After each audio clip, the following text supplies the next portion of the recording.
Bakang lefatshe leno le dumela fa tharabololo ya seemo sa phetogo ya loapi sa tshwanela go pateletsa mafatshe a tlhabologang go emisa tiriso ya magala a one. Mme mo go tsa metshameko lekgotla la FIFA Pro le simolola lenaneo la go itebaganya le botsogo ka kakaretso jwa batshameki ba kgwele ya dinao. Wetso ke dikgang tsa rona mme yo tlabong a ranola ka puo ya tla kene Patricia Chobonyane mme ga re tsena mo dikganyeng. Tautona Dr. Mokgweetsi Masisi a re puso e tla baakanya tsela ya mohembo seronga mo ngwageng ono wa madi wa 2023-2024. Tautona Masisi o tlhalositse se mosong ono mo putegong ya kgotla kwa motseng wa seronga kwa kgaolong ya Okavango. Mojadi Mokibelo ka pego. Mananeo a eteleditsweng pele ke Tautona Masisi a thomontšha le la tebelopele ya setšhaba la Vision 2036 a gatela botlhokwa jwa go hetola matshelo a setšhaba le go nyeletsa lehuma mo batswaneng. Mo godimo ga mo go thomisa gore setšhaba se na le dikago tse di nonofileng go raya lefatshe leno ke nngwe e dintlha tsa konokono mo maitamong a gagwe. Ha le kudisa banni ba seronga ka maitamo a puso mo setšhabeng, Tautona Masisi o boletse ga go segetswe ga thoko madi a ta dirisiwang go baakanya tsela eo pele ga ikopelwa madi mo ngwageng o tla wa madi wa 2024-2025. Ora go rosa opendi atla ha batla sekonter. Osa opendi atla ha batla sekonter. So ha kopo ya ga remola le ka atlega. Ka go khuthamageng e tla atlega go bua nna. E sontse re atlega go parlamente. E tla re ngwagota ngwa madi e be kopelwa madi a go ira sekontiri. Ra utlwana? Mme sekontiri kana se tla le mo go teng access roads. Ditsela tsa sekontiri tse dinyenyane ya ntse di tsena mo metseng. Yotlhe. Ra utlwana batsadi? Re moitshubedi ke ene mookamedi wa ditsela yo mošwa mo kgaolong e ya rona. O na le malatsi a le 5. Jaanong so sa ntlha ke molaetse gore 1 go tle grader tse 2 ka kwano di tla go simolola tsela e seng go e go pahela go e go batliwa gravel e ka tlhakangwa le ka kwano gore tsela e tie ka gore gravel e ka kwano e bokoa. Boeteledipele jwa motse bone jwa tshwaela mo dintheng dingwe tsa konokono kwa kgaolong eo. Mme kopo ya rona ke gore mongame a diphologolo tse tsotlhe di epelwe metsi ko godimo gore re kgone go laola diphologolo tsa rona. Go akwana re ba limi re setsa ka temo mme re na le bothata mongame ka lekgotla la ka boditsha ka gore le ne la emisa kabo ya masimo. Seronga ke mengwe ya metse e leng gore se se identifyile di-site tse e leng gore go ka ya go dirwa di-base map teng mo nakong ya gompieno. Tautona re se re identifyile di-site mo motseng wa Seronga mo Gotho le mo Kgasha ebile di-base map se di submitilwe ko go ba planning for the layout ya masimo one yao. Re utlwile kopo ya gore re epedi dibako motlhabeng ko godimo batsadi mme ke kopo e leng gore re setse morago mo lenaneong la rona la elephant management plan. Re na le thulaganyo yone e leng gore re thusa gore re tsamaise ditlou mo Botswana mme re dumela gore kopo ya lona le yone e tla be le mo teng e tla arabiwa. Tautona Dr. Mokgweetsi Masisi o supile gape ga go le botlhokwa gore banni ba seronga le mahelo a mabapi ba tse dikgwebo tsa bone ka thwagalo ka seo se ka ngoka mothogo babeeletsi ba monoge le mamagatsa a sele mme go ka ba direla madi gore ba ithabolole. Mojadi Mokibelo, Botswana Television. Ntse le kwa seronga banni ba solofeditse gore ba tla agelwa kokelo e belegisang le go atolosa ditlhabololo tse dingwe tsa botsogo mo kgaolong eo ya Okavango. Ke ikantswe Khumalo ka pego.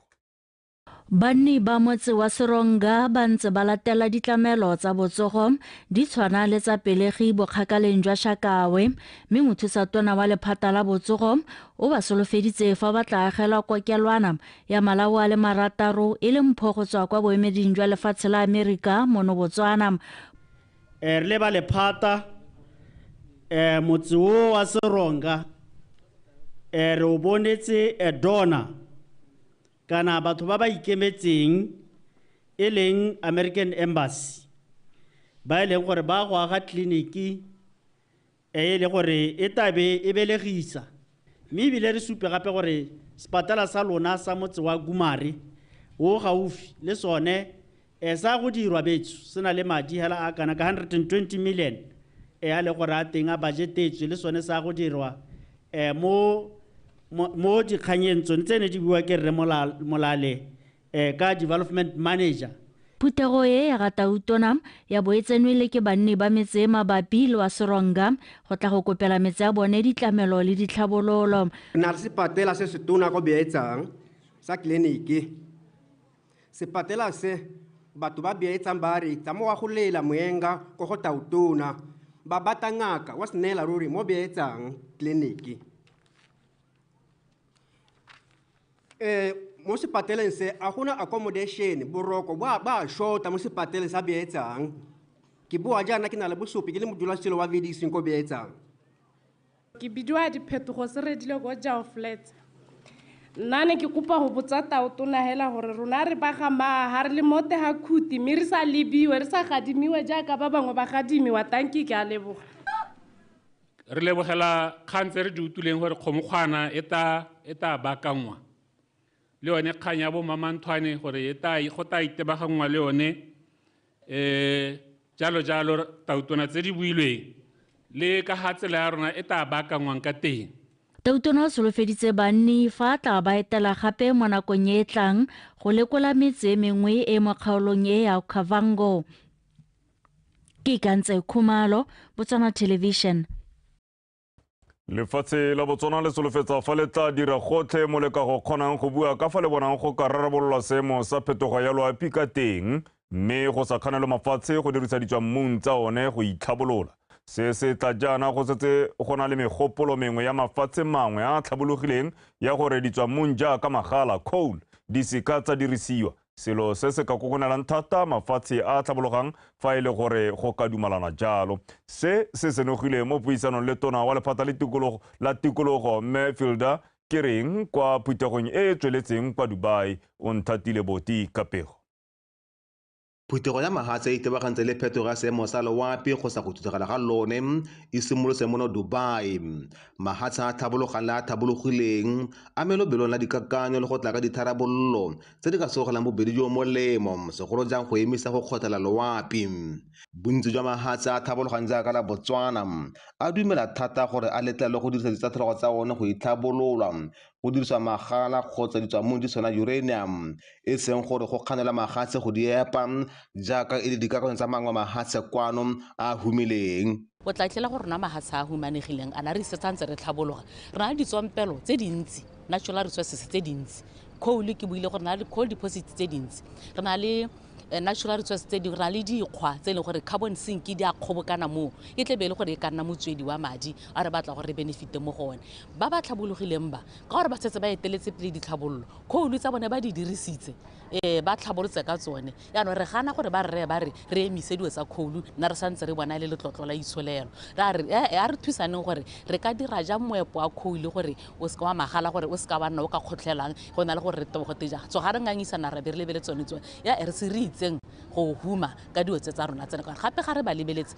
ga ba boa ko ba tle batla gore nya mme coal ka e emisitse rona re ka tla go epa ka di-technology tse di rileng re batla go dira rona re sa tleng ketano ra batla go re thusa ka gore tota go lebeletse hala mafatshe a tlhabologile le mafatshe a santse a tlhabologa metsametsano ke yone gore ga re batle ditswampelo tsa rona di tsewa di a go solegela bone molemo rona di sa re solegele molemo. There seems to be lack of trust between developing countries and developed countries when it comes to the issue of energy transition because of climate change.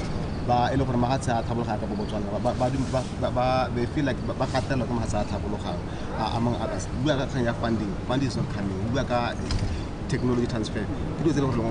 What are other things gore di tsa gore go nne le tswelelo pele mo issue ya climate change? Dikgang tse dikgolo tse re tlang ka tsone re lefatshe la Botswana tse re sa batleng go nna re sala ko morago ka tsone ke gore ga re sa nne hana ba tle gore tsela ditshwetso go tsewa ditshwetso tse di tlhoafetseng mme re batla gore lefatshe la Botswana re le emele ka dinao mme ke supela gore kgang e tona ya ntlhagela ke mo go teng climate adaptation ke gore agriculture tsa metsi re dirang re le mahatshe gore re leke go tisa mo go teng adaptive capacity ya our key economic sectors. Tona wa tsa mahatshe a sele Dr. Lemogang Kwape o supa fa mo nakong eno kgaolo ya Afrika e tshwaragane ebile e dumana ka bongwe jwa pelo gore ga ba tshwanela go patikiwa se ba sa dumanang le sone. Re bua seo se le sengwe hela yaanong gore sa gore mantswe a rona a buele gongwe gore bao ba ileng gore ke bone ba nang le boikarabelo jwa gore be go na le kgotlhelesego ba e hokotse mme gape le dikitso tse dišwa tse di tsileng tsa go leka go ritibatsa seemo re di amogane mo ko Botswana ga re batle gore re direlo re batla go dira mmogo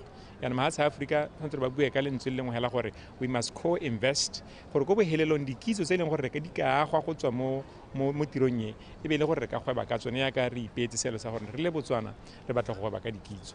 Mo malatsing a le mabedi a tlang lehatshe la Botswana le a mangwe segolo jang a thabologang a tla ingangatlela mo go sa ba dumela mo go sone gore phelelong ya phuthego ya COP28 ba seka ba iphithela ba beilwe ka fa mosing ke ditshwetso tse di tserweng tse di ka busetsang maiteko otlhe morago. O Nthatile Boti, BTV News, Dubai. Tona wa dikgaolo le tlhabololo magae re kgotla utlwetse o gwetlile banni ba motse wa Mosojane le mabapi go tswelela ba tsholetsa ngwao ya Setswana e itebagantseng le bokao jwa kgotla. O buile seo jaaka na bula lobo la kgotla kwa Mosojane kwa kgaolong ya Bokone Botlhaba. Faith Ditete Kapego. Mo ngwageng wa madi wa 2023-2024 puso e ne ya tsa tshwetso ya go thabolola dikgota le ditirelo tsa tsone ka go aga dikgota tsa selebego se se rileng lehatshe ka bophara ka tumelo ya gore kgota ke one motheo wa puso ya lehatshe leno ka jana e tshwanetse go neelwa tota e maleba. Lobole la agilwe ka madi a kanang ka 368,000 pula ka lenaneo la CCP. Kgota ke jone boremelelo ja morafi. Kgota ke yone hela jaaka kgosi sesana se re gamolela mmala mo go sone ka dipaka tsotlhe. Mokgabo wa rona re le morafi o tshwanetse wa bona go kgoteng ka gore mongwe le mongwe a goroga ha batla go bona se re leng sone o tshwanela ke go rae go kgoteng. Motse wa Mosojane ke mengwe ya metsi e neng ya thomamisiwa go nna metsi ka ngwaga wa 1914 ke motse o thaelang ditamelo mme mo nakong ya gompieno selebego sa one se hetogile ka jana go goketswe tsela ya sekonteri se se tatisang dithabololo mo motseng. Motse wa Mosojane o tona ke motse e leng gore among the 5 villages tse ne tsa ditleriwa in 1914 ke Mamosadinyana o ne o le teng but over time e ne ana mitse ene ya squeeziwa ke Tati company. Re bona gore there is light e bonalang from the tunnel ha re lebile gore dithabologo dieta tsela e re thusitse thata. Ka go di tshwana le tiro e leng hanoye e re ha di dirwa go dirisiwe bana ba gae ba bago the local artisans go se ka ga go tsewa mothoko bana ba motse wa Mosojane bone ya be nna ba bogedi ba lebile jaaka batho ba ja bone ba sena sabe sepe moteng mme ke itumeletse gore tiro e neelwa mbatsi e le ngwana wa mkgaolo e la re tselo bolele ntentekile e tare mo tsamaong ya nako ha palo le ntse di gola mo motseng gongwe le tabo le nna le nyane yaanong le sa thole le kana setšhaba sa Mosojane yaanong la regile bonte thata le ha ke semaitsana pa dikago ha le batla go le extenda mo nakong e tang le ka thuba ka kwano hela bo le lo godisetsa side e ka kwano ye. Puso ikemiseditse go hitlhela maikaelelo a yone a go emanokeng dikgwebo le ditirelo tsa benggae mo dithabololong tsa mohuta o. Batswana ba rotloeditse go hetola matshelo a bone le metse ya bone go tshwaragana le go ikemela ka dinao mo go thabololeng magae le go somarela dingwao tsa bone. Faith Ditete, BTV News, Mosojane. Moeteledipele wa lephata la thuto le tlhabolodikitso kwa kgaolong ya Bokone Bophirima mme Veronica Mochotli a re go beeletsa jalo mo thutong botsogo le boitekanelo jwa ngwana wa mosetsanyana ke kgato e botlhokwa go aga tšhaba e na le tekatekano kitso le katlego. mme Motšhotli o buile se kwa segopotsong sa mafatshe sa ngwana wa mosetsana se se neng se rulagantswe ke lekgotlana la Queen Esther kwa Maung. Kgomotsego John Kapego.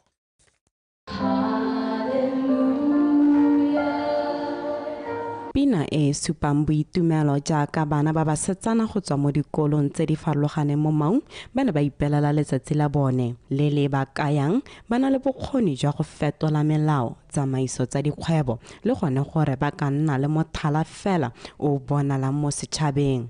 Bana ba basetsana ba rotloeditse go dirisa thuto go tsaya maemo a boeteledipele go ka nna bone ba ba gwethang diphetogo mo lefatsheng. When girls are educated, they gain knowledge, they get skills and confidence.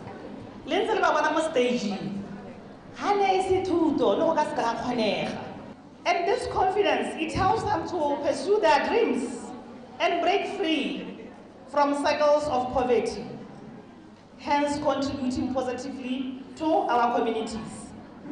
This is why, as Minister of Education and Skills Development, we rally for equal education for all. Girls should grow in circumstances where they can express themselves without fear of judgment or violence. Let's give them wings to fly instead of reasons to weep. Go salefo le ntse go na le mananeo a farologaneng go buelela ditshwanelo tsa ngwana wa mosetsana basetsana ba setse ba amiwa ke dikgwetho tse dintsi. The girl child is vulnerable to many violations and abuses that deny them the opportunity to even aspire leadership positions. Young girls between the ages of 12 and 20 are particularly very vulnerable to sexual exploitation. We are one of the districts that is leading teenage pregnancy, despite the efforts that faith-based organizations and NGOs. Bana ba basetsana ba ne ba ntsha maikutlo a bone. The 2030 agenda has pledged to leave no one behind. This means that in our development efforts, girls must be a priority. The world should ensure that girls are all granted all the opportunities they deserve as they mature into adulthood. I should also mention here that there has been very little success in cases of defilement because of gaps in the implementation of the system in place and most of our parents covering up for the perpetrators. Bana ba basetsana mo kgaolong e ba hereherwe ke dikgwetho tse di farologaneng mme fela tirisano mmogo le bana le seabe ba ba farologaneng go ka thusa ka go ka ba neela dithata segolo jang ba ba togetseng sekolo ka mabaka a boimana ka ba ka thusa go aga malapa le tšhaba e humileng dikitso. Kgomotsego John, BTV News, Maung. Ratropo wa Gaborone Reuston Abraham a re kansele ya tropo kgolo Gaborone e ikaelela go ngoka babeeletsi ba mafatshe a sele ka go dira dipaakanyo tse di tsepameng go ka tshwara diphuthego tse di botlhokwa tsa mafatshe-fatshe ka se ka thusa go tlisetsa lefatshe leno madi a mafatshe a sele. Ratropo Abraham o buile se ko phuthegong ya bone ya kansele ya tropo kgolo Gaborone. Solofelo Tombale wa bega.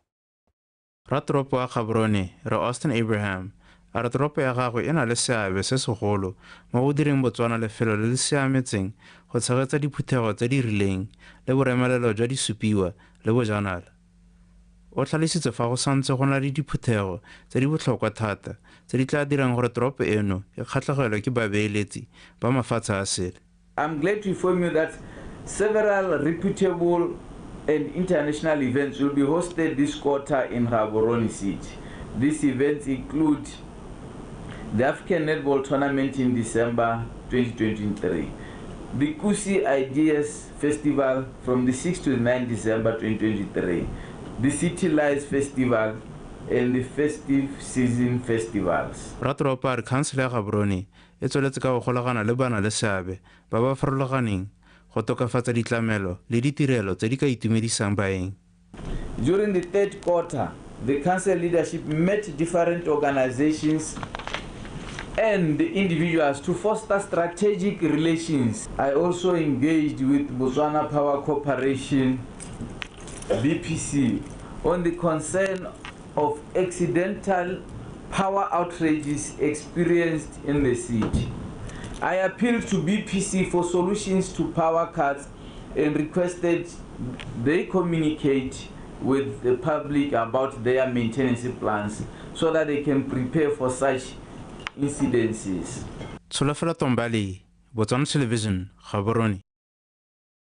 mogolwane kwa Botswana Tourism Organization BTO kwa kgaolong ya Ngami re thata ya one mapatsi a re gona le dikgwebo tsa mahama wa bojanala tseo ba ba tlogetseng tiro ka bogodi ba ka gwebang ka tsone ka jana ba bo ba amule dikitso ka tsone nako ya ba santse fa ba dira re mapatsi o buile se kwa putegong ya ngwaga le ngwaga ya lekgotla la Botswana Civil Service Pensioners Association kwa Maung. Kgomotsego John wa bega. Lekgotla la Botswana Civil Service Pensioners Association le thomilwe ka maikaelelo a go kopanya le go emela botlhe ba ba kileng ba direla puso le dikompone tse di ikemetseng ba ba neng ka mabaka a bogodi ba togela tiro. Bao ba ba togetseng tiro ba ne ba rotloediwa go dirisa dikitso le maitemogelo a bone go beeletsa mo dikgwebong tsa bojanala. From the cultural exchanges to ecotourism, the tourism industry is evolving, and it welcomes the passion and expertise that our seasoned community can offer. Imagine sharing your knowledge of history, art, or local culture with eager travelers from around the world. Your wealth of knowledge becomes an invaluable asset, enriching the travel experience for others. Really, we can go into various kind of business ventures, like storytelling, story writing, and making sure that the visitor for the pensioners to keep them in good health. Baska ba na isolated mo malapeng a bone hela ba isolate ba tshwantse gore ba tle mo mokgatlhong ba kgona gore ba itsele ha tsela Botswana ka bophara. Ke rata mo go masomo le gore ga le ntse jana le tswa le dikakano hela tse le gore di ka itedisa gore mohago wa go boela gae o bo ka atega wa re direla ditiro dipatele di o mama. Re sa le fo maloko a lekgotla le a rotloeditse go dirisa maranyane mo dikgwebong tsa bone go itsa go tsiediwa le go hegosa ditirelo. We live in a world of technology. Maloba motho bile na a se tsa reng ga tibile bo kana ga tibile internet kana ga tiboe tse dingwe tse ga di no gona le bo cloud. Let us keep ourselves up to date with technology. Jaaka mohama wa bojanala o tsweletse go nna le seabe se se kwa godimo mo itsholelong ya lefatshe leno bao ba ba togetseng ditiro diketso tsa bone di santse di lejwa di le botlhokwa go ka thusa bagwebi potlana go godisa dikgwebo tsa bone. Kgomotsego John, BTV News, Maung.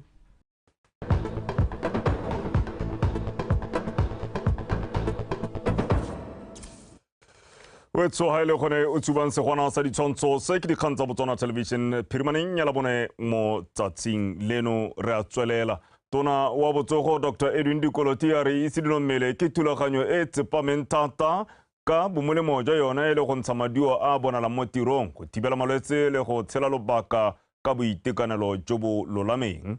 Dr. Dikoloti o buile se fa company e magorogo masha ya Naledi e ne tshwere letsatsi la go rotloetsa itshidilo mmele pego ka botlalo ka Emmanuel Rapoa.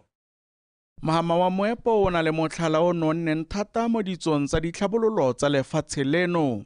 Tiro ya go epa ditswamong e boele masisi thata mme tlhoka bonokopila le kitso e lolameng ga mmogo le boitekanelo mo tirong. Ka jalo khamphane ya Naledi le yone e bo e tlotlomatsa thata itshidilo mmele gore maduo a tle a bonale mo ditirong ga mmogo le go hema malwetse a sa tshelanweng a go magometsang go hokotsa Batswana. Mining as an industry is renowned for its contributions to our economy. And in order to sustain this contribution, there is a critical need to ensure that the people at the center of the mining industry are well looked after, and this necessitates a comprehensive approach to their health and well-being. The mineral sector in particular plays a critical role in Botswana's socio-economic development. We can flourish in every aspect of our lives, from physical health to mental resilience, from fostering a supportive work environment to embracing a healthy work-life balance. I would like for us to take a collective pause and remind ourselves that under the fast-paced world of breakthrough outcomes, the true wealth of any organization lies not just in achieving these exponential goals, but fundamentally in the health and happiness of its people. Fela tiro e bo e tlotlomatsa fa ile boikarabelo jwa mongwe le mongwe go ikemela go tlhomamisa gore o dibela botsogo jwa gagwe ka go suga mmele go baya mo seemong se o tla berekang sentle. Tshwanetse gore go tsweng jaana go apele la go le Christmas ya la phakela o tsoge go tse 10 minutes nyana hela skipping rope a bo ba o boela mo go tsa Christmas go ka tsisa pharologanyo ke wela gape ke re monna mongwe wa mo Australia o kile a bua re a healthy and happy crew is a productive crew. Me go ka nna botlhoko ha re ba role dikitso yana e be botsogo jone yo bo itekanetseng ba sa borwala. Me re kgaolo jaaka o itse gore e nna le banana ba bantsi ke a go kopa tona gore e tsenye le itlhorre tšhomo go tsa botsogo. Tsholofelo jaanong ke gore itshidilo mmele nne selo modiro mo setšhabeng go ka tshela matshelo a lolameng. Emmanuel Rapua, BTV News, Jwaneng. Kansele ya Tonota e lebagane le kgwetlho ya tlhaelo ya metsi mme motse wa Tonota gareng ga e mengwe o kokonetse bobe go gaisa segolo jang kgotla ya legare le ya botlhaba. Se se builwe ke modulasetilo wa kansele ya Tonota Rre Baemedi Medupi kwa putegong ya kansele eo gone kwa Tonota. Pego ka botlalo ka Faith Ditete. Rre Medupi a re seemo sa lethoko la metsi mo kgaolong sa tokagala ka bonya morago ga go atolosa ga maharathata a metsi a Selebephikwe a nosa metse ya Serule le Gojwane. O bile gape a re selekanyo sa metsi mo letamong la Shashe sa monongwaga se heta sa ngwaga o hitileng mme ebile tsholohelo ke gore a tshegetse kgaolo mo dikgweding tse di 20 tse di tang. Tonota village greatly affected by insufficient water supply in the past 2 months, particularly in the central and eastern wards of the village. The water supply in the district continued to improve after the commissioning of the Selebephikwe water transfer scheme in the last quarter, which services Serule and Gojwane. The water levels for Shashe Dam is 76%, 76.3% compared to 72.4 last year this time. And this can supply the district for the next 20 months without any flow. Mo go tse dingwe Rre Medupi o supile ha khansele e ikemiseditse go hitisetsa melaetsa go bathong ka methale yotlhe ya dikgwetho tsa matakala le kgopo ya metsi a leswe. Wastewater. This is a network of sewage collection sewage from residential, commercial, industrial and institution in Tonota, Shashe, Sengotswane, Mandunyana. Areas in the district do not have sewage reticulation are serviced by vacuum tanker that empty pit latrine, septic tanks, pit latrine and septic tanks. Kansele e tshwenyegile gape ka go oketsega ga dikgang tsa bana ba ba dirisiwang bothatswa mo go tsa thakanelong dikobo mme go le botlhokwa go dibela ditshwanelo tsa bana go ba sireletsa ka dinako tsotlhe. Faith Ditete, BTV News, Tonota. Hare boela ka kwano borwa mapodisi a tsebong a betse lephata la dikgolegelo di kamela le di le thataro go thusa babereki fa ba dira tiro ya bone ya go lwantsha borukutli mo motseng. Mogolwane go tsweng kwa sepodising sa Botswana Senior Assistant Commissioner Harrison Digobe o boletse gape fa mpho e ya dikamela e le tsela ya go tiisa tirisano mmogo magareng ga sepodisi le ba lephata la dikgolegelo. Ke o lebogile ra dipotsane wa bega. Mapalong e ya borataro dikamela di le thano ke tse di namagadi ha e le nngwe e le tonanyana mme di ta dirisiwa ke magolegwa e le sepagamo go lekola seemo sa borukuthi mo tshimong e le phata la dikgolegelo mo tsabong. Mogolwane go tswa kwa sepodising sa Botswana Senior Assistant Commissioner Harrison Digobe a re ba itemogetse gore go bereka le diruiwa go thusa go sedila maikutlo a magolegwa le go ba thusa go nna le mowa wa lorato le bopelotelele. I am humbled to officiate the donation of 6 camels. Re itumella go labela dikamela tse le ka di dirisa gape go rotloetsa bojanala mo kgaolong. Testimony to the preservation of BPS history. This resource can also be used to promote tourism in the area. Camels possess extraordinary qualities that align perfectly with our mission of maintaining safety and security within our prison facilities.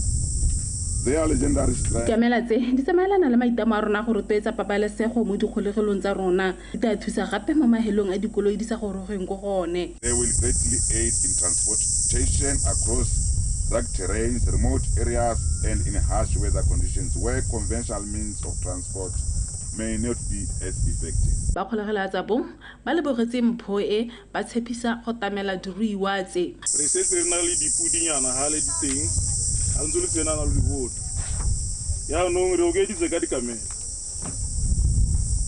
re tsweletse beso re ta gore wa ka re batho ba go ya teng maekelo a rona ke gore fama ya rona re utilize the space. Mapodisi a na le dikitso tse di tseneletseng tsa thuo ya dikamela ka moo ba boletse ha ba ta thathela ba lephata la dikgolegelo dikitso ba amogana maele a thuo ya tsone ba supile ha kamela e le phologolo e bonolo ebile ena le bokgoni ja go tshela lobaka ha hiwa tlhokomelo le lorato.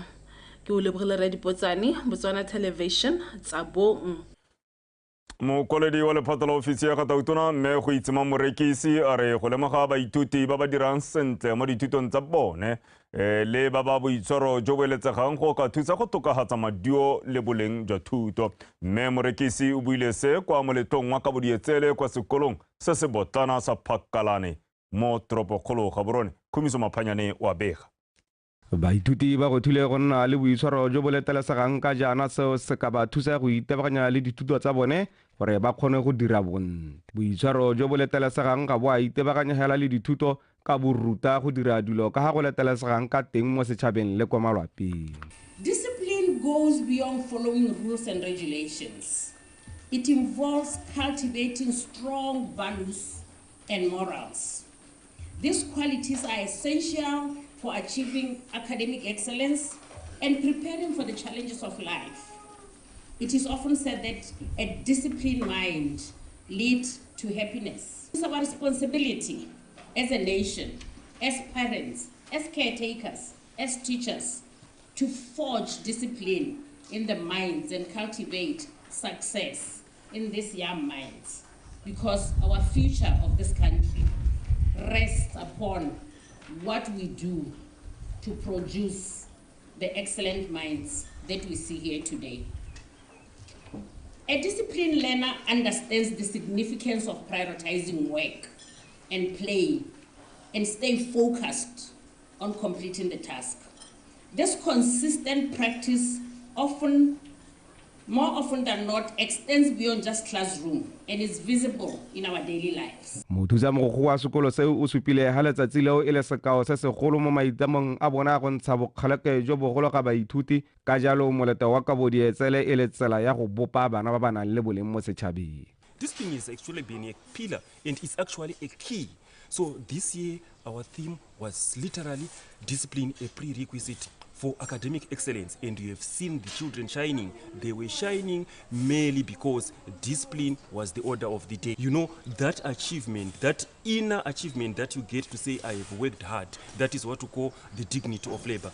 We are so proud as a school, and we will continue harnessing the element of discipline. We will continue educating the nations, and it is our hope, mission, and vision to say, as a school, we continue to pride in creating captains of the industry. The future is in our hands.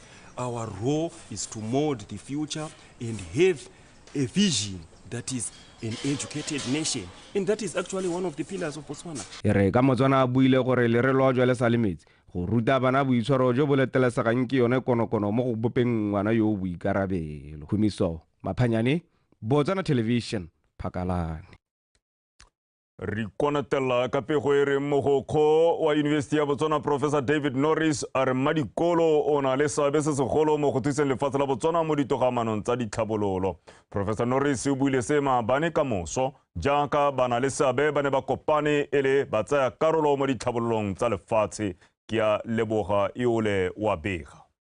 Mahatsa a ile maloko a lekgotla la ditšhaba a ne a ipaapele maitamo a dithabololo tsa sennela ruri tsa go tokagatsa mebuso ya one ka ngwaga wa 2015 e le kgwetho mo mahatsheng otlhe a thabologileng le a sa thabologang go bona gore a ka dirisana mmogo mo dikarolong dife.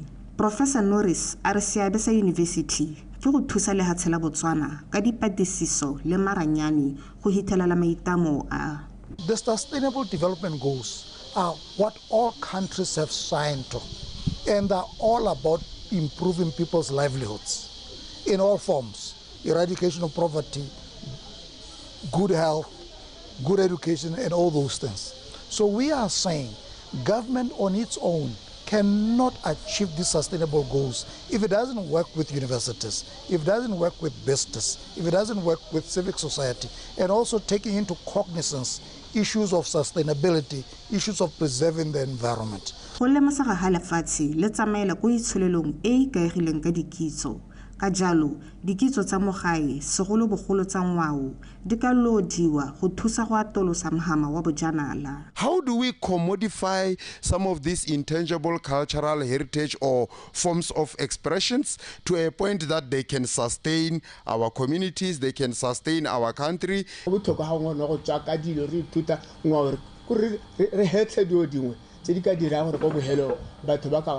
Bajana la bakata ba tla ise ntsone tse dingwe tse re ba tsenya mo go tsone ya ka mongwe na bua gore ba helle ba di itse le bone ba hite ba gore rekisa ko maatsheng a bone. So what I was highlighting at my presentation ke gore we have to go beyond wildlife, we have to go beyond traditional dance and crafts. The sites tsa rona tse di protected, they have archaeological sites, they have intangible heritage ya batho ka no ba bua. We have done research, we have gone into them. So we need to package that product, as a tourism product in addition to wildlife and wilderness. Professor Norris at a university it's a boikarabelo jwa go beta bokamoso jwa itsholelo e ikaegileng ka dikitso go hokotsa go ikaega ka ditswammung. This is where we really lose what we call intellectual property. Knowledge doesn't just reside in the university. Everybody out there has knowledge. How do we harness this knowledge? How do we work together so that this knowledge can be translated into economic empowerment? When you go around, as you rightly pointed, you gave good examples. You have a lot of products out there that people have always used over the years to heal themselves, to feed themselves.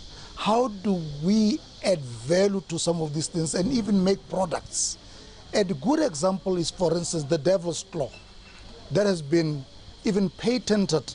University tsweletse ka go ema nokeng maiteko a lefatshe leno a go tokagatsa itsholelo le go rotloetsa dithabololo gore le kgone go hithelela maitamo a lone a go nna la itsholelo e ikaegileng ka dikitso.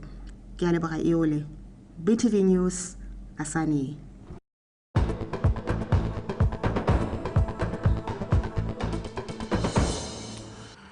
Wetsuka jalo re tsena mo khutlwaneng sa tsa metshameko me kgaitsedi ya ke Ntebogang Sebetlela o ntse malala a laotswe kgaitsedi ya ka. Kgaitsedi ya ka. ka moso go di 1 tsa December. Sedimonthole. Sedimonthole o hedile. Ha o sa re Sedimonthole wa re morule. Morule go twa go ti morule o montsi. Thata. Ke tsa ke re go tsamayang ka go bolotloeng ka ko madikolo. Gona na basadi ba tshameka le ba Zimbabwe. Me banna ba rona ba sa tswa go latlhegelwa ke motshameko wa bone kgatlhanong le Zimbabwe. So go ra gore Bora banna mo motshamekong wa eng? Wa netball. Le bo re ba tshameka bolotlo. Gona le team. Gona le mahatsa a tsileng ebile le bone ba tsile ka borre ba bone le bone ba tsile go tshameka. Ha ne sentse le bogologolo re sentse re le basimana re kgalengwa go mongona ka ba halina lengwe mme ka gore dinako di hetogile ke tsa kere borre ke a ba rotloetsa ba go tshameka bolotlo. Be go tshameka bolotlo ba ibile ba go lebelela. Thank you Kaitsiraka tla ke go leboge mo tsone tsotlhe ka mogala ka dikgang tsa metshameko tsa Botswana Tonight ke bidiwa Ntebogang Sebetlela le khotla la FIPRO le solofeditse go simolodisa lenaneo le le tla dirisiwang go netefatsa fa thuto e anamisiwa gareng ga batshameki ba kgwele ya dinao le ba ba setseng ba tlogetse go tshameka ke gore FIPRO Campus go ya ka mokwaledi mogolo wa FIPRO Africa Khosana Masaseng swetso e tsore morago ga gore le khotla la FIPRO Africa le ba le kudise ka dingwe dintlha tse di duleng kwa puthegong ya lone e neng e segeditswe ka kgwedi ya Lwetse Segolame Baeng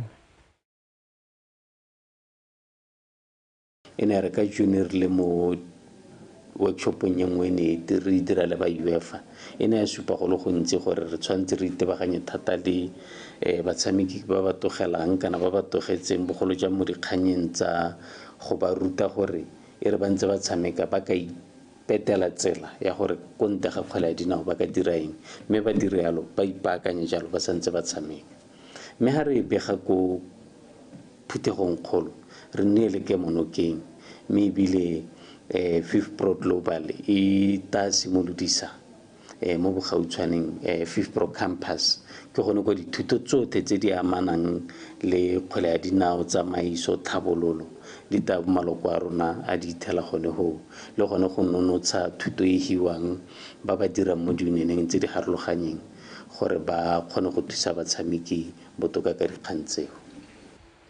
Re Salefo mokoledi mogolo wa lekgotla la FIPRO Africa Khosana Masaseng a re ba tsweletse ba baya pele lekgotla la FIPRO matshwenyego mangwe a duleng kwa puthegong ya FIPRO Africa a akaretsa dilelo tsa batshameki ka tsa botsogo jwa bone le mananeo a pitlaganeng a go tshameka dikgaisano tsa mafatshe Segolame Baeng gape.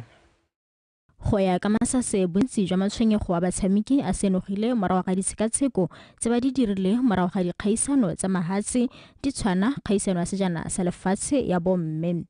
Batshameki ba supa gore ga gona bogolo jwa mo Africa ke ta remela thata mo Africa ga gona di medical examinations tse di dirwang di tseneletse mo mahatsheng a mangwe ka jalo ke nngwe ya di points tse re tareng ha ra go kopana le CAF e be re di reisa sa bobedi batshameki ba supa gore letsapa la ha ba tswa ko World Cupong le lentsi mo ba senang nako e ba e bona ile arrest o tla itse gore ne tshamekiwa ga gare ga di season o bo gore batshameki ba tsweledisa ha ba tswa ko tournamenteng eo ngwe ya dikgang tse di supagetseng gape e ntse le yone ya botsogo 20% ya batshameki le hatse ka bophara ba supa ha ile gore go thathubiwa ga pelo le kamano kana dikgang tse di amang tlhaloganyo ga ba sireletsega thata mo go tsone. Dikgang tsa botsogo jwa tlhaloganyo ya batshameki le tsone e nnile dingwe tse di begetswe lekgotla la FIFPRO. Ba ikuela gore ga ba nna le support e neng e lekanye mo mental health issues so ke gone mo etareng ha yana re bua le CAF ba bangwe ba bua le Asia ba bangwe ba bua le Europe bo ba dikgantse mo tafoleng gore batshameki ba lela ka mental health support ba lela gape ka gore technical team tse dingwe di thaela certain expertise so go kopile batshameki gore in the next survey ye re ta e dirang re bone gore ba recommenda gore go tsengwe bo maitseanape ba ka ba thusang mo dikganyeng tse ha ba setse ba le mo di-tournamenteng tsa mohutao. Lekgotla la FIFPRO Africa le beile gape matshwenyego a batshameki ka ga go dirwa theko le thekiso ya bone ka teng gore go ba baaka ga mosi mo go tlhoka gore go tsewe dikgato tse di maleba. Dilo tse di supagala ha re tswa ko World Cup yana le World Cup ene le ya last year gore morago ga ditshekatsheko tse di tseneletseng go supagala le gore gona le bone batho ba mohuta bao jaanong re itebagantse le FIFA gore wana FIFA ka gore ko yena regulator ya game re kopa o sireletse batshameki otherwise ga re go go letela le wena o le FIFA go dirisa data ya batshameki ka tsela epe e seng ka molao that's why go tlhokana le consent ya batshameki go na le molao ko Europe o kganelang thata protection of data gore se ka dirisiwa botlhaso mme re itsheegile for now re ikaegile thata ka molao wa teng sa bobedi ke gore bone ba o kana ga go tsentswe mo tirisong molao wa di-agent ke one o supang gore ba laolwa jang ba ka tsela dikgato jang ga sa itshware sentle o ka benwa le gone mo theko le thekisong ya batshameki kana go gweba mo kgoleng ya dinao. Phuthego e nngwe ya FIFA Global e tsenwa ke makgotla othe a buelela ditshwanelo tsa batshameki ba kgwele ya dinao go tswa khuto tse nne tsa lefatshe e ne le ya bobedi go tshegetswa mo kgaolo ya Aforika morago ga gore ya ntlha e tshwarwe ka 2018. Segolame baeng BTV Sport Gaborone. Setlhopha sa Township Rollers se na le sebaka sa go tlhatlogela kwa setlhoeng sa loko ya ligi ya Botswana Premier ka moso fa se thulana le sa Sua Flamingos kwa lebaleng legolo la setšhaba. Popa ba amogela Sua Flamingos ka maikutlo a kwa godimo morago ga gatisa phenyo mo motshameko wa bona wa bofelo wa ligi jaaka bana ba fenya matebele ka tse tharo go tse pedi ka Sontaga kwa lebaleng legolo la setšhaba. Go tsena mo nakong eno the Blues ba go kwantse dintlha di le 16 go tswa mo diphenyong tse 5 maleka a le mangwe mme ba lathegetswe ke motshameko le mongwe ke metshameko e supa e ba tshamekileng. Dintlha tse tharo kgatlhanong le Sua di ka thatosetsa banna ba gama masire kwa sethueng ka dintlha di le 11. Sua is one of our opponents whom we had hardly beaten in the past years. So it's not an easy opponent. We have to double our effort in order to overcome them. They are worthy opponents. What is very outstanding with them is their teamwork. You know, this is one team also that plays their heart out. They are always behind the ball. It's not easy to play such a team. We need to play so that we impose our own game plan, suffocate them, and they eventually surrender 3 points. Sua Flamingos ka kwa letlhakore le lengwe ba tabo ba gabile go ka tsosolosa seriti sa bone morago go pegwa tse pedi go elengwe ke traffic mo motshameko wa bona wa bofelo. Bafana ba letswai ba mo maemong a le 11 ka dintlha di supa ba sena go fenya metshameko e mebedi ba gatisa maleka a le mangwe le go latlhegelwa ke metshameko e le 5 morago ga metshameko e fera bobedi. Fa Sua e ka gapa dintlha tse 3 e ka fudugela kwa maemong a le 10. Playing Rollers, we always get motivated because it's one of the biggest cup here in Botswana, so it's very good motivating to play Rollers, and I could tell in terms of their body language. We all know the Rollers' intention every year in out. It's a team that their intentions are clear. They always play to win the championship. They always play to win every cup that is available. It's a team that they've achieved. They are always ambitious. They want to win everything. So we can't undermine, we can't underrate them. Motshameko wa Rollers le Sua Flamingos o kana kwa bosupa bosigo kwa lebalela go la setšhaba. Mo motshameko mongwe wa la bothano wa tshokologo matebele ba na le 11 inches kwa lebalela Council la Francistown. Bukantshu ba le bako ba le mo maemong a barataro ka dintlha di le 13 fa kgamula bananyana ba tshegeditse a le 13 ka dintlha di supa. Motshameko o simolola metsotso e le 30 morago ga nako a bone. Go motse Sefako BTV Sport Gaborone. Duela fela ka tseleng tseng jalo dikgang tsa rona tsa metshameko mme nna le wena tla bo re kopana gape kgantele ke di go fa ka teme ya sekgoa fela ka seno sebaka tla ke bisetse ka go kgaitsira ke Benson Putago go fa ditlhogo kgaitsiraka ke go leboga hela ke re tanki ke weditse ke ratile kgang ya ke utlwa go te borre ba tshameka bolotloa mma ke boe gape ke ba rotloetse ba ya go tshameka bolotloa go ntse hela yalo ke kgaitsedi ya kente bogang sebetlela ka maatlametlo mo pegong ya gago ya dikgang tsa metshameko mme re pele re kgaogana re boe gape re tlhodimele mo ditlhogong tsa tsatsing la labone tsela ya mohembo seronga e tla baakangwa. Lefatshe leno le dumela fa tharabololo ya seemo sa phetogo ya loapi sa tshwanela go pateletsa mafatshe a tlhabologang go emisa tiriso ya magala a ona. Lekgotla la FIFPro le simolola lenaneo la go itebaganya le botsogo ka kakaretso jwa batshameki ba kgwele ya dinao. Re akogela ka go ba tepoloapi go utlwa ka maemo a bosa gore tota pula e o tla go tlile mang a e nne kagiso.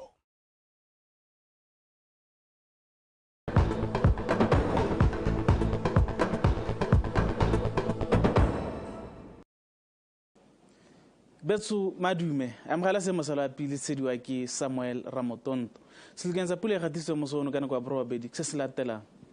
Lesome le borataro ko mono a tlala councillors office lesome le botlhano ko Kasane Airport Med Station le Sua Junior Secondary School lesome le bobedi ko Molatau Primary School lesome ko Jakalas 2 Primary School boroba bongwe ko Mogapi Primary School boroba bedi ko Chobe Junior Secondary School borataro ko Kazungula Police botlhano ko Mambo Primary School bone ko Jamataka Primary School boraro ko Raikop Junior Secondary School bobedi ko Plateau Primary School bobedi ko Robelela Primary School bongwe ko Legola Primary School Mosolotshane Primary School le Setšhele Primary School.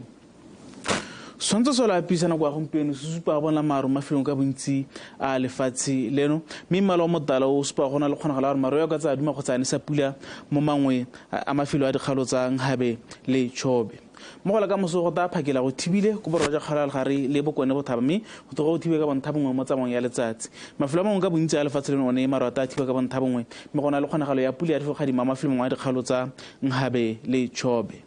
Mo moso se tsoga tsa selekang sa lesome le bone ko Veda lesome le borobedi ko Nojane lesome le borobongwe ko Good Hope Selby Phikwele Francistown mme mafelo a mangwe ka bontsi a lefatshe leno one re tsoga tsa magareng ga 20 go go 22 mo tshokologong go ta go le mogote mafelong ka bontsi a lefatshe leno ka se mogote sa 33 go go 35 mme ko bokone ja kgala le gare le kgala ga di gone go ta ikutatsa go le mogote thata ka se ka mogote sa 36 go 37 Milwana ga lone etswe ka go shabetso mafelo mangwe a lefatshe leno mme la emehibidi o bona la e supa ene le gore ya sha mona kwa gompieno mme le mogola ka moso bo diphatso ja gore mena ga tsoma taolo bo di mothata mafelong ka bontsi a lefatshe leno ka jalo setšhaba se re twedi go tshwara molelo ka kelotlhoko mme ga re tswelela ka seemo sa loapi mme re lebelele mafelo a na a beke mafelo ka bontsi a dikgaolo tsa borwa o tlhabakgatleng le kwene go ta bonala dibata tsa maru go le mogote thata mo tshokologong mafelo ano a beke dikgaolo tsa gantse le ga di tsone marata a thiba ka bontha bongwe go le mogote thata mo tshokologong mafelong ka bontsi mme ka tsatsi la tshipi gone go ta ikutatsa go le mogote o feteletseng mo mafelong mangwe a kgaolo ya kgalagadi dikgaolo tsa Chobe le Nghabe le tsone marata a thiba ka bontha bongwe mafelo a beke mme gona le kgonagalo ya pula ya fegadi ma mafelo mangwe a kgaolo ya Nghabe ka tsatsi la matlhatso go le mogote thata mo tshokologong dikgaolo tsa legare le bokone bothaba tsone go ta bonala dibata tsa maru mafelo a beke go le mogote thata mo tshokologong ne ke go tshwaretse go le kalewetso go sa tepoloapi a nne boroko.